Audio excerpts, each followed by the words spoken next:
I hear that music. That means it's time for City Business. Welcome once again to solar-powered KRUU-FM. It's a beautiful day out in the neighborhood as we speak live here in the studio. Sunlight dancing upon our solar panels. It was kind of fun. 7th anniversary celebration this weekend, and hearing the mayor talk with the state senator and state representative. Governor sent a letter talking about the first demonstration project in the Go Green Commission. And boy, we've come a long way in 4 years, haven't we, Michael Halley? 4 years. It's been so many years since we started, and it's been fun the whole time. Well, 4 years specifically for the solar powered. I mean, the station's going 7 on 8 now. So that's right. That's what I was thinking, because I remember, being on the radio for a lot longer than 4. But yes, the solar panels were a great addition. It's great to have them right outside on Highway 1 on 2nd Street. Very visible. You can see them, unlike the library where they're a lot more and doing an incredible job. But hidden from view, you're right. So these are great. They're fit right in. This is like the solar neighborhood, if you count everybody's. That's right. Down the street of Katie Rom and Amy Rom. Yep. So, we're all going solar down here. We're kind of following in Germany's footsteps. A little bit. They don't get as much sunlight as we do. But anyway, let's get serious here. City business time. That means it's city council time. Yep. Michael Halley's here, 12:30 on Tuesdays, lunchtime, Thursdays, 6:30 p.m. dinner time, and the following Monday, 6:30 a.m. if you want to tune in and keep up with the city haps. So what's the latest? All right. This is a review of our regular city council meeting from October 14th, 2013. We had a few public appearances. The first was from Don Sanders. He's with the Jefferson County Alcohol Consumption Task Force. They're a nonprofit group that has been working to try to minimize underage drinking in Jefferson County. They work on a couple different fronts. One is a social drinking law they passed in the county. Essentially, it makes the adults who host events where underage drinkers are drinking responsible. Currently in the city of Fairfield, they're not. So let's say you or I had a big party and some underage kids brought beer. Right. We're not liable for them bringing it. Seems odd. It is odd. So that's something the city's Public Safety and Transportation Committee will look at in the future. Another activity they've done are these, you could call them sting operations, with their compliance checks. They send in underage people into various businesses that sell alcohol and see if they'll serve to them. And there are fines that go along with any employee who does that. So it's not good for the business. Now, is the employee fined or the business, or both, or how does that work? I believe the employee. Okay. Yeah, which can be pretty bad for them. If they're working a job, and it's not good to lose hundreds of dollars. Something so simple as not checking. And that's how it's done. Just to clarify, they don't use a fake ID. They just aren't asked to show an ID, and that's how this happens. So they'd done one earlier in the year and had like a 40% failure rate, which is pretty bad. They did it again at a much smaller failure rate, but some of the same businesses were there again. So in the past, the council decided not to punish everyone who serves alcohol, just for the ones who aren't complying. So we're trying to set it up where if you fail these checks, then we're going to ask or potentially make the employers take these classes that the Alcohol Consumption Task Force offers for free. So they're just educational. They just teach you how to card, basically. Which is not sort of like something they've done. I remember when I grew up in Madison, Wisconsin, if you get a driving violation or something, sometimes you attend driving school as part of a way to, look at what the consequences are for that. And so that it's sort of in that line, maybe. Yes, very much. And by the way, I was up in Minneapolis this past week, a wonderful town, saw a great band in a very small, intimate setting, but they carded everybody. I mean, I guess obviously it's a serious business up there or everywhere, but even old guys with white beards and things. So it's like... I know. I went into an establishment after a friend's wedding and was carded and thought it was kind of funny, but hey, it's a habit, I guess, the idea. It's good. It's good that they're so strict. So more on that later. Okay. We'll deal with that in a committee meeting and then make a recommendation to council. The next something that's very near and dear to my heart was the RAGBRAI committee's final active service to the community. Did you have your mustaches on, or? No. Oh. So the RAGBRAI exec committee, which is myself, Dennis Slop, Tammy Jones, Police Chief Julie Harvey, were the co-chairs. And we had Terry Baker, who was secretary, but actually so much more. I say so much that was successful was from her endeavors. So fantastic. Hats off to you, Terry Baker. Right on. And then Rustin Lippincott and Tracy Vance was our treasurer. Mm-hmm. So the group met, and we had some funds remaining after the $17,000 we gave out in community grants. What we wanted to do were legacy projects, which were a lot of the things we gave to were already in this vein, but we want something that would be more visually striking, that people could really look at and say, okay, Fairfield RAGBRAI 2013 paid for that. So we thought about it, and we gave $1,000 to the Loop Trail to put in bike racks, or 9 bike racks. Nice. Well, 9 locations, total 18 bike racks around the trail. So you can ride your bike on the trail, park and lock your bike, and then walk for a bit. Nice. So we gave that, and then we had about $6,000 left over. And this kind of ties into a lot of other things you'll be hearing about. Emerald ash borer. It's an insect from Asia that decimates ash trees. It basically bores into the bark, plants its eggs, or not plants them, but lays them under the bark, and the larvae, when they hatch, they start eating around the tree. And as they eat, they're interrupting the phloem, which is basically the veins, or the system that brings the nutrients to and from the roots to the leaves and vice versa. Mm-hmm. And as they do that, they kill the tree. So this insect was found, an infested tree, at least one was found in Fairfield in July. The state is going to be issuing a multi-county quarantine coming up soon. Hasn't done it yet, but there are several counties in Iowa where any wood from an ash tree must stay in the quarantine zone, because transporting it outside the quarantine zone is the surest way to spread the infection. The insects themselves move very slowly, tree to tree, but when you carry, say, firewood from this county and then someone takes it somewhere else, you've just spread the infection, the infestation. So we know we're going to lose ash trees. We've been told there's really no cure.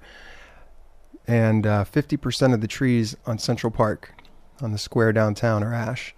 3 of the large ones in the corners are ash. Ironically, after Dutch elm disease came through and ravaged all the elm trees, the city policy was to plant ash. We'll show them. Yeah, well, ash grow quickly, and at the time were thought to be immune. But moving forward, the policy is diversification.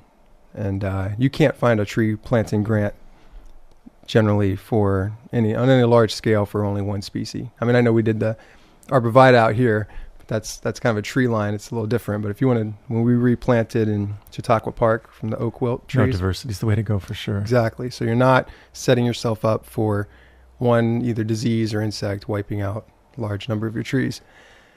Good thing for big farmers to remember too. Okay, let's not get started there. Yeah, right. No, actually, apparently this insect gets into corn. Wow. It's going to be interesting. On that note, we decided to give the remaining $6,100 some odd dollars to the Fairfield Park and Rec Foundation, specifically for replanting trees in Central Park. The idea is giving them a little boost to also get grant funds. They can match that they'll be able to hopefully plant larger trees, not just maybe 6 foot tall, but maybe 12 foot tall trees, so that there doesn't lose the whole feel of the square and the look of the square. It's going to change. But the idea that next time RAGBRAI comes through, we might have a transformed Central Park that just doesn't look the same at all, with little spindly trees, really hit us that was the hub of this event. Mm-hmm. And sure. We want it to look as much as it does now into the future for future events, not just RAGBRAI, but anything. Yeah, even Fairfest talking about expanding there. And Dennis Lop, of course, I just have to say, covered for Steve Boss, who was away, his second granddaughter, I think, being born. So he covered beautifully at Hy-Vee. Of course, he works at Hy-Vee and has quite a gift with words, as you know, words. So, but what a great team that is. By the way, we're speaking with Michael Halley. I'm James Moore. This is City Business. And we also have the storied FMC, not the Fairfield Musicians Club, but the Fairfield Media Center. The Media Center here, silently witnessing and projecting this out on the, what do they call that? Oh, yeah, video. Yeah, the interwebs. The interwebs channel, FPAC as it used to be called, but we really appreciate working with them for great taste and this as well. Yeah, FPAC's still part of it. FPAC, I believe, refers to Channel 9, but there's more than that now. There's a website, there's a YouTube page. Last night, the city council meeting was put on live stream. Excellent. And really high quality too. I mean, it's almost better than being there. Wow. So, but I noticed we did our first premiere video episode of City Business, and it seems to have more views than the standard city council meeting gets. And I think it's the same reason people really tell us when they hear that they really enjoy this is watching the city council do its business can be mind-numbing and sometimes confusing. So when somebody can take it and condense it and say, all right, here's what happened, here's the important stuff, and explain it a little bit, then it suddenly makes it not just more interesting, but easier to understand. So this is a good service. Well, it's all good. We've got we got shortcake and we got long form, and it's this is America. You got choices, so that's fantastic. Yeah. Anyway, all right, moving on. We had one more public appearance. That was Tom McMahon from the Pool and Gym Project Task Force, talking about timeline, talking about plans. And the outdoor pool. Indoor gymnasium. So he said the plan is to keep moving forward. They've got about 70% of the goal. They had 10 million as the goal, but they're working on both facilities to cut costs where possible, or have a certain phase that would be built and then other features added. Let's talk about the pool for an example. The slide that was included, the water slide, is about a $250,000 expense alone. So while we were trying to aim for the pool to be open by June of 2015. Oh, sorry. I thought you were going to say you were trying to aim for the pool with the slide. I was going to say we support you on that. Good, one. Yes. Okay, sorry. Yeah? Yeah, that too. When you're trying to get fundraising, you might leave off some of those things for that initial season. Right. So we don't want it just a hole in the ground with water in it. You still want it to be fun.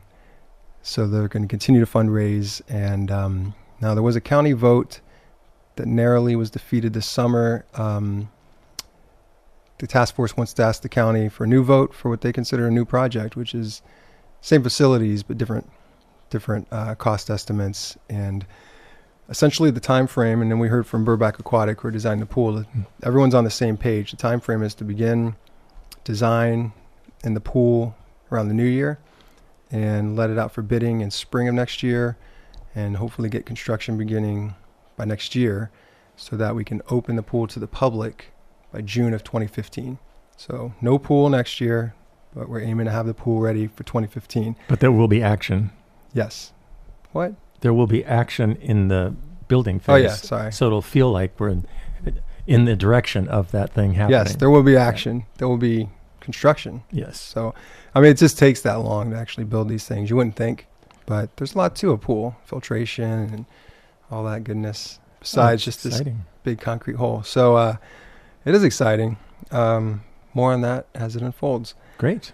The next section was really actually pretty boring, but I'm just going to hit it real quick. We vacated an alley. You started off with ash bores, so let's know. These are the things that to watch, I get bored. Okay, I'm just sitting there and I'm supposed to be engaged, and I'm bored with this stuff. Okay, so well, here we go. I can't expect anyone else not to be bored.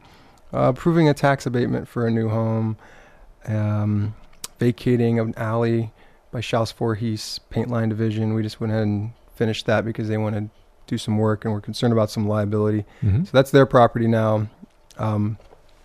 These alley vacation where the city no longer maintains ownership basically happen when someone is buying all the property around an alley. The alley is no longer used.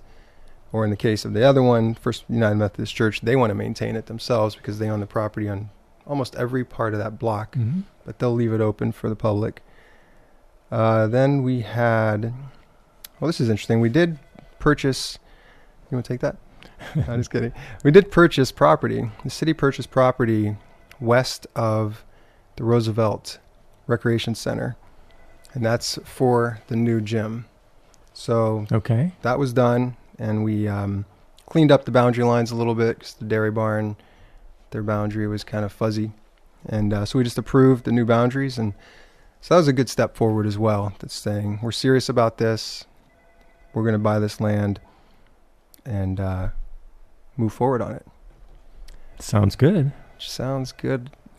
Sorry, it's all good. Next was the mayor's report. I'm just going to answer it. Next was the mayor's report. He formed a new Arbor committee. I think it's a call-in show. They want That's right. They probably want to say, you said that's boring. That's not boring to me. Yeah, right. Where's our man in the street out there? Went to get coffee. That's a long coffee. All right, here we go.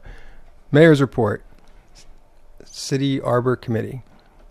He, it's one of the mayor's duties is to appoint committees as needed. Do you know there's an Iowa law that started a few years back that any appointed committee or board in the state of Iowa must be gender balanced?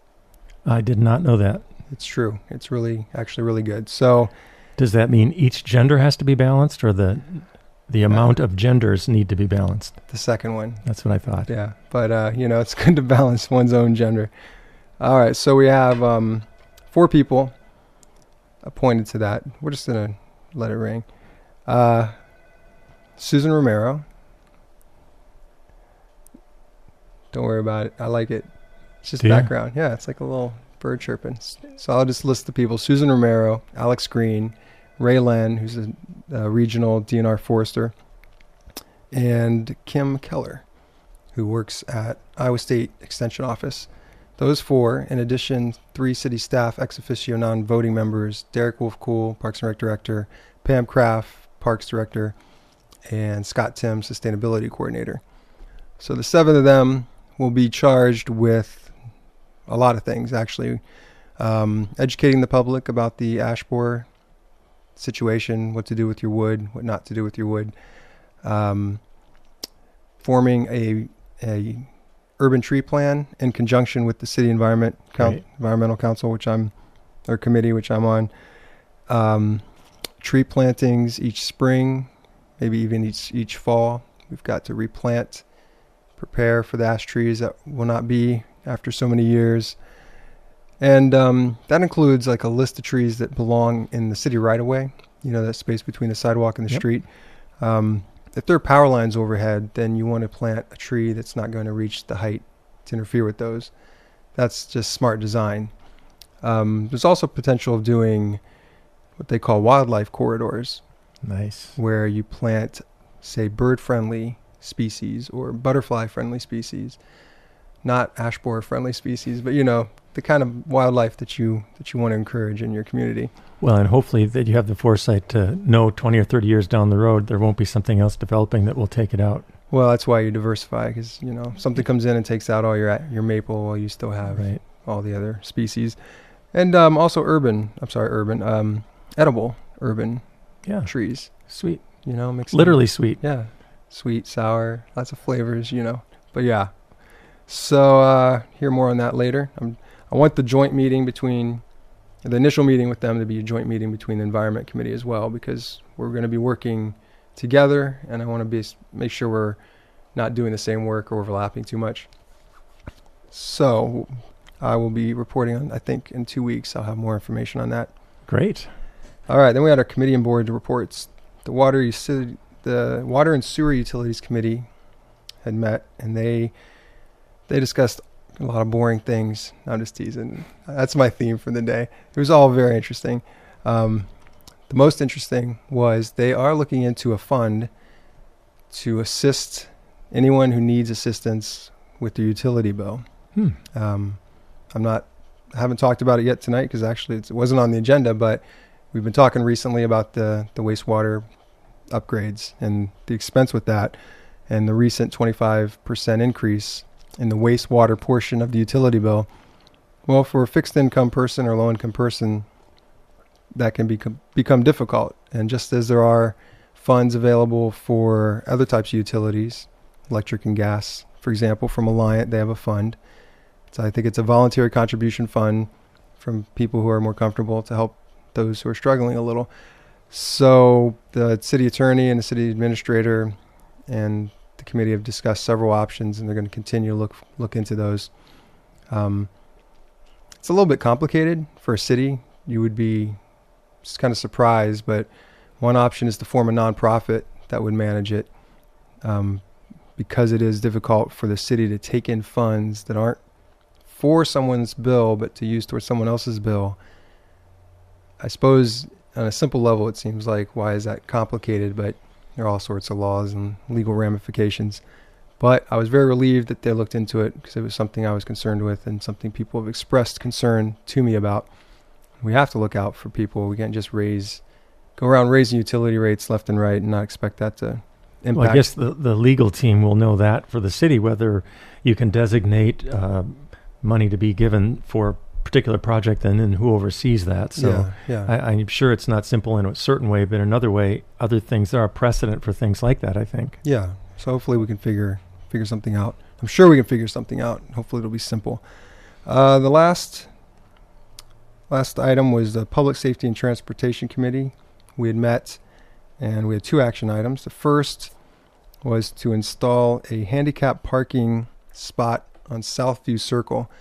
Anyone who's been following this story for a while, Southview Circle is a cul-de-sac on the south side of town, where, for whatever reason, I don't know if it's the size of the cars that park on that street or just the narrowness of the street, but there was some severe accessibility issues where even a garbage truck was having trouble making its way down to the end of the street because the cars are parked on either side and it was too narrow. So this committee, I was on it, went over and over this and decided, all right, we've got to restrict it to one side of the street only. Many of the residents weren't happy with that. There were a lot of arguments about which side of the street it would be.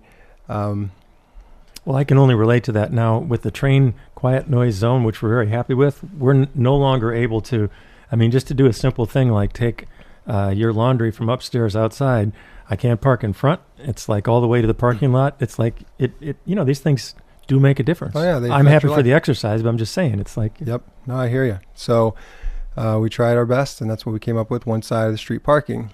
Then we had a request from a certain family with a handicapped daughter to put a handicapped parking space in front of their house. Well, we went down there, and there are 4 vehicles on the street that have handicap stickers.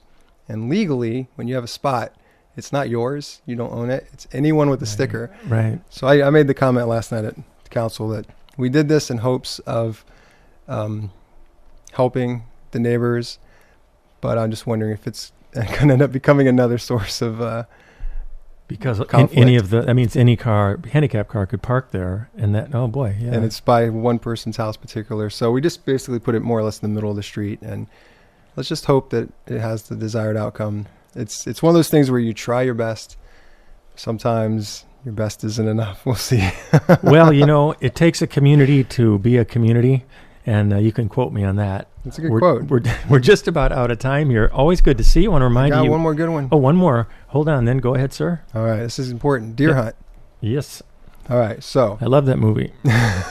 Oh, no, you mean the actual deer hunt. All right, the Fairfield Police Department, I'll try to keep it brief. The Fairfield Police Department has been getting increased calls about deer vehicle collisions and deer grazing in people's property. This has been happening for years, and they decided, the council was deliberating whether or not to do an urban deer hunt, as many other cities and I would do. They decided, well, let's do a trial. Let's propose a trial. So they proposed a trial, 2 weekends, the last weekend of December, first weekend in January. So 4-day trial. And 2 locations in town, neither of which are close to any dwellings or buildings or trails or anything. These locations would be advertised ahead of time. The hunt itself would be supervised by the Fairfield Police Department. Any hunters would have to be licensed hunters, would have to pass proficiency tests to prove they can shoot what they're aiming at. They can only hunt in deer stands, which are stationary, set up in a tree, shooting downward. They're only going to take shots they feel will result in a quick kill. Not going to just aim at any part of the deer. And the idea is to ultimately prove to the public that that's not a danger, and potentially use this as a tool to reduce the number of vehicle deer collisions, reduce the number of deer grazing. And a lot of times, if you do start a hunt, the deer will just move away from those areas, move out into the country. Yeah, they don't like the sound of loud guns so much. They don't like being shot at. Maybe so. Maybe that's it. Yeah. Maybe the word gets around. But, well, that's interesting. We'll certainly remind people of that coming down. We're just about out of time here. Does that conclude our That concludes. city? I could not leave without talking about that. Well, no, it's an important thing. People have been talking about it. So we'll just want to know, clearly where that is and all that during that time frame. But for now, that'll do it. Tune in for City Business with Councilman Michael Halley, 4th Ward. I'm James Moore, solar-powered KRUU-FM, or online at KRUU-FM.com. And you can check it out live and in the studio, 12:30 Tuesday, rebroadcast Thursday p.m. dinner time, 6:30 that is, and the following Monday, 6:30 a.m. after each City Council session. So I think it's time for that groovy music. I think we're out of here. Thank you, FMC, and keep up the good work there, Michael. Thanks.